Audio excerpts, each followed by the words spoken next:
Eh, Pedro casi nos ha llevado al principio a la explicación que desde la antropología nos hacía Ramón, y me animo a pedirles un comentario de 2 minutos adicionales a cada uno para reaccionar sobre lo que los otros expositores han dicho, porque me parece que los temas se entrecruzaban.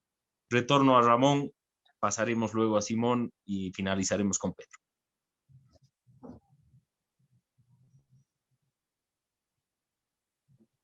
Gracias.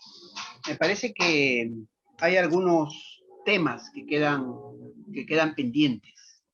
Uno primero, que es el vínculo entre los proyectos políticos indígenas y las arenas nacionales, los espacios de participación política a nivel nacional.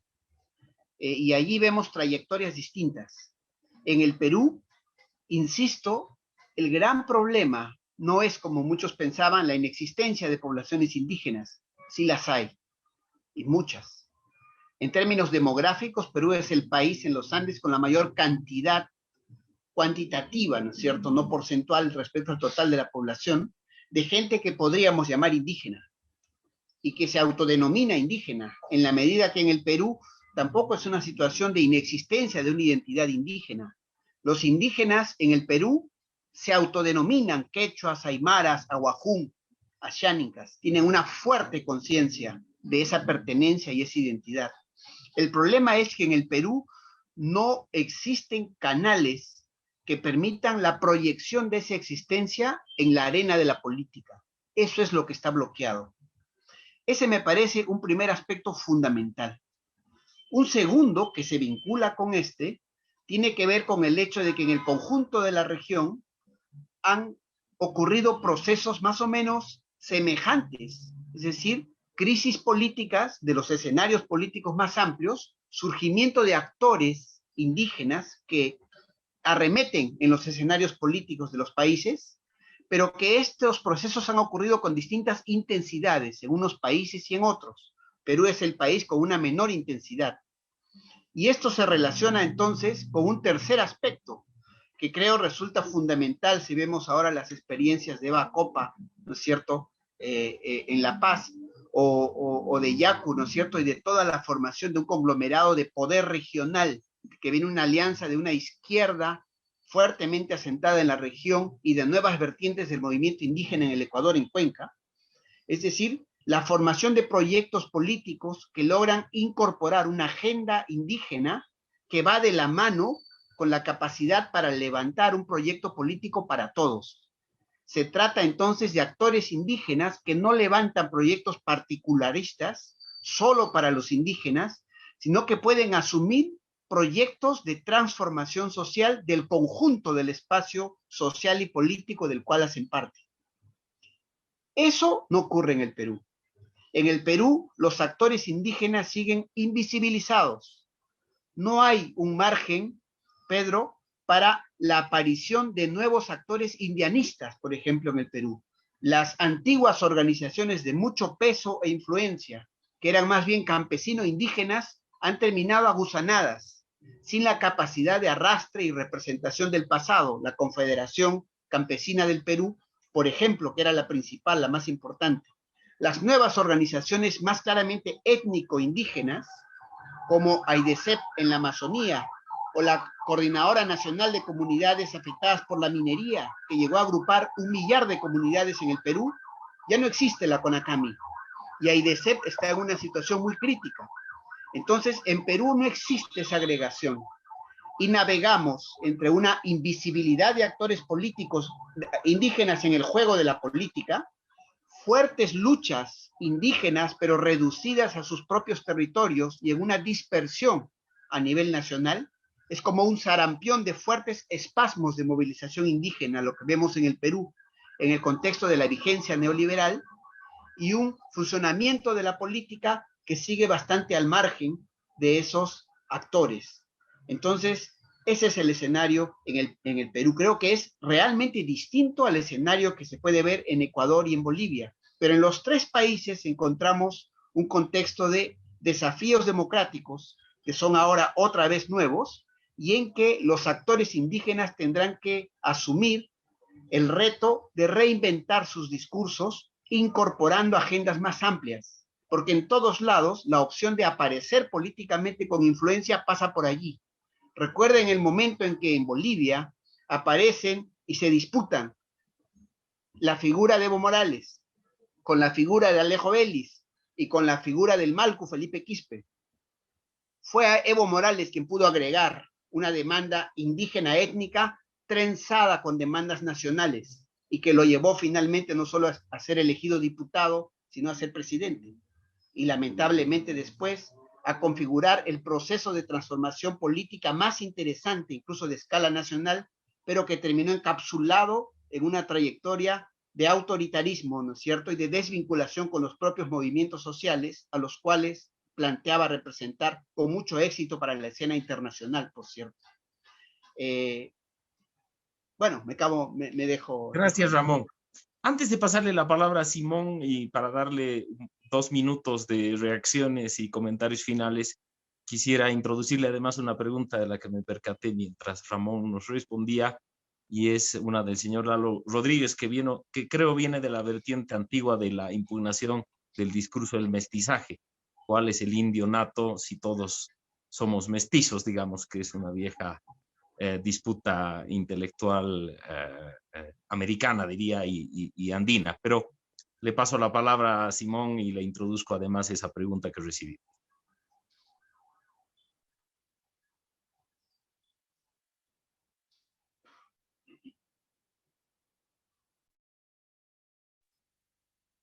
Simón, tu micrófono, Simón. Sí, ahí. Ya. Perfecto. No, decía, yo creo que ese es un tema, por supuesto, muy importante, pero es, digamos, me parece que yo no tengo los elementos para responder porque más bien es tema de la antropología, en fin, y quizá es Ramón el que debería responder. Pero lo que sí me parece a mí es que, lo que ya se ha planteado acá me parece muy importante, esta idea de lo indígena como aparte, como autónomo, las autonomías, las circunscripciones indígenas autónomas, en fin, versus esta otra forma de, llamémosle así, de integración, si se quiere, sin perder la identidad étnica, por supuesto. Y ahí yo me remito, por ejemplo, a lo que han sido las experiencias de gobiernos locales por parte de militantes de Pachacuti. Por ejemplo, el caso que conozco un poco más, porque incluso varias veces lo visité, es el de Cotacachi en la provincia de Imbabura, bajo la alcaldía de Auquitituaña, que fue reelegido varias veces. Él planteaba muy claramente, decía, sí, yo tengo una propuesta indígena, somos indígenas, reivindicaba todos los temas referidos a lo indígena, incluyendo, por ejemplo, algo que fue muy importante en Ecuador, la educación bilingüe intercultural, ¿no?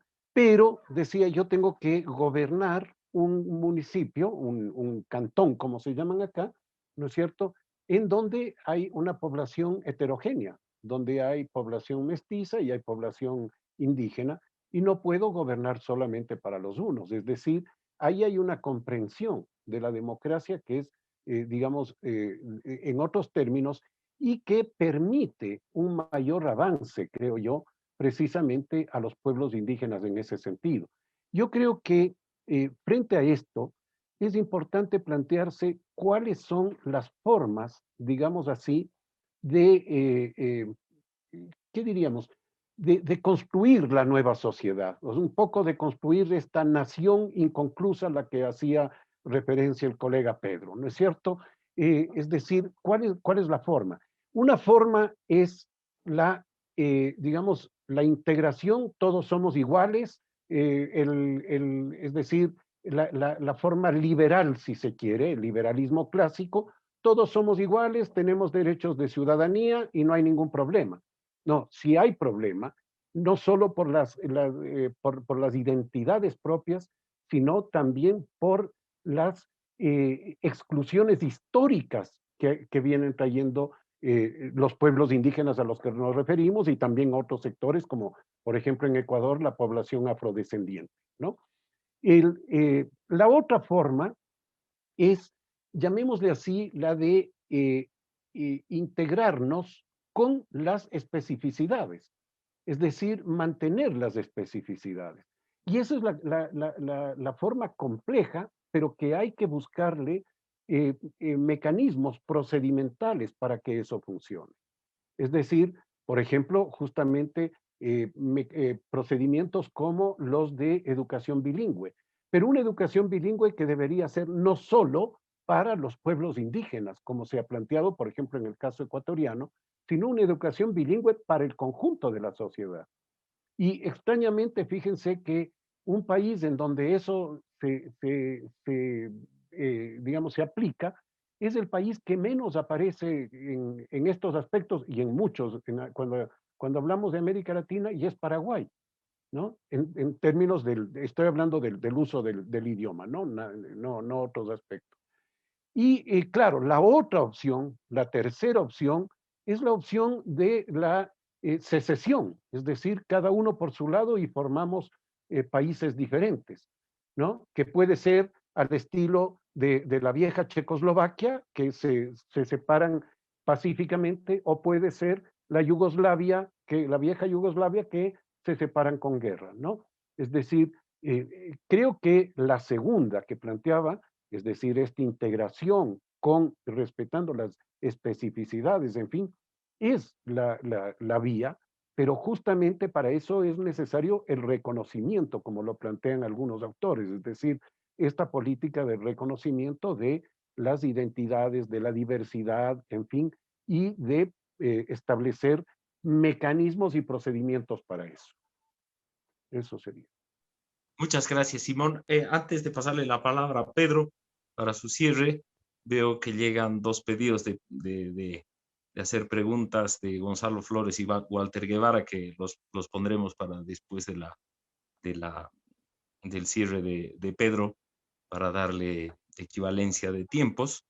Y sin más, dejo que Pedro hable y luego asignaré la palabra con unas pequeñas advertencias de moderador. Gracias.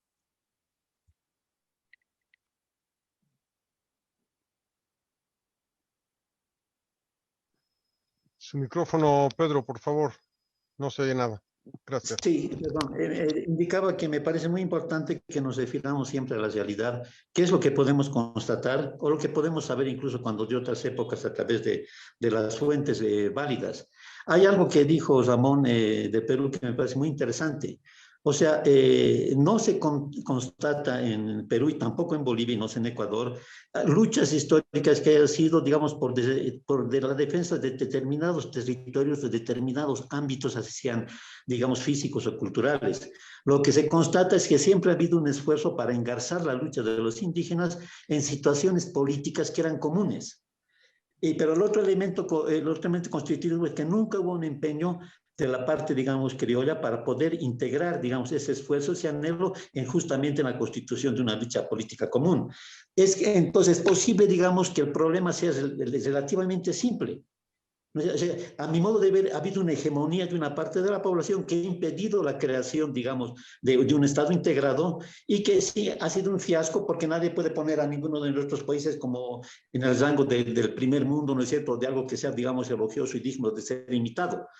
Ahora bien, ¿qué sucede? Como este problema nos sigue debatiendo y no llegamos al meollo, ahí encuentro un poco de razón en lo que dice Simón también. Pero encuentro también una especie de deseo de poder justificar, digamos, presupuestos ideológicos que se tiene con la dificultad de las situaciones complejas. Ahora, aquí yo entraría un poco a lo que se habló al final, ¿no es cierto? Esto del mestizaje y de la entidad étnica. A mi modo de ver, las dos son al mismo tiempo realidades y al mismo tiempo soberanas mentiras ideológicas, porque se las utiliza para no ir al fondo y para no dar una respuesta política y para justificar un estado de cosas. Supuestamente habría un mestizaje, seríamos unos países mestizos, y eso es falso. El mestizaje hubo en nuestros países cuando los españoles vinieron sin mujer y necesitaban mujer, y la mujer del conquistador de preferencia era una princesa india. Y después el mestizaje terminó una vez que la conquista se consolidó y que vinieron sus mujeres. Y de entonces hasta ahora blancos se casan con blancos, indios se casan con indios y mestizos se casan entre ellos. O sea, hemos creado sociedades segregadas y que hemos internalizado esta segregación. Entonces, poner el mestizaje es no ver que hay una racialización, no ver que hay elementos que tenemos que mejorar y complacernos en una supuesta igualdad, en una supuesta, digamos, heterogeneidad, digamos, que hubiésemos concretado y que eliminaría cualquier riesgo, digamos, futuro. Y lo mismo de la identidad étnica.